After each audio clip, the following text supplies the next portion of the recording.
Хамгийн ихний халдлага Баасан гарагийн орой орон нутгийн цагаар 21 цаг 20 минутанд болсон байна. Франц Германы хөл бөмбөгчдийн нөхөрсөг тоглолт болж байсан Stade de France цэнгэлтийн гадна ди хаалганы оролцоо дэлбэрэлт болсон байна.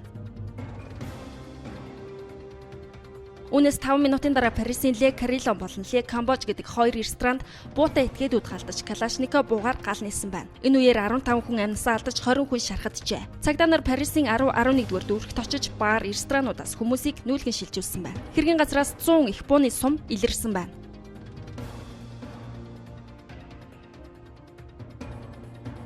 Ойролцоогоор 21 цаг 30 минутын үед пиццаны ресторанд мөн халдлага болжээ.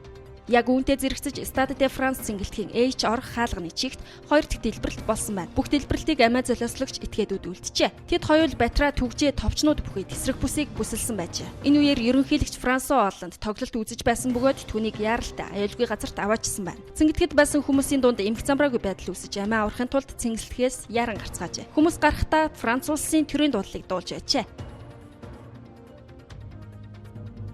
Парисын 11-р дүүрэгт байрлах La Bonne Bière гэдэг шөнийн цэнгэний газрын гадна 21 цаг 32 минутын үед зэвсэгт этгээд гал нээж 5 хүнийг хүнөөж 8 хүн ноцтой шархаджээ. Хэргийн газраас мөн 100 гаруй их бууны сум олдсон байна. 21 цаг 36 минутын үед La Belle Equipe ресторанд өөр нэгэн хар машинтай этгээдүүд ирж рестораны гадна байсан хүмүүсийн өдөөс гал нээсэн байна. Энэ үеэр 19 хүн амьрагдаж 9 хүн ноцтой бэртжээ.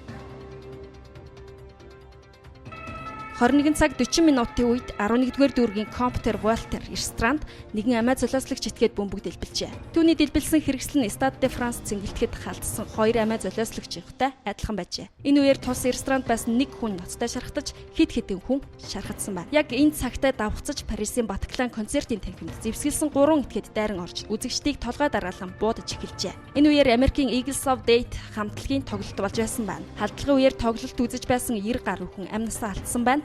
Тоглолт үзэж байсан зарим хүмүүс зугтаж чадсан бол өөр олон 10 хүн бууны хараанаас бултаж чадалгүй тоглолтын танхимд барьцаалгджээ. Тэд хүмүүсийг барьцаалсныхаа дараа Сир, Ирак гэсэн үгс оролцсон ямар нэгэн зүйлийг хэлж байсан хэмээн гэрч нар ярьсан байна. Цагдаа нар одоо концертын танхимд барьцаалгадаад байсан бүх алан хэдэгчийг устгаж 100 орчим хүнийг аварсан байна.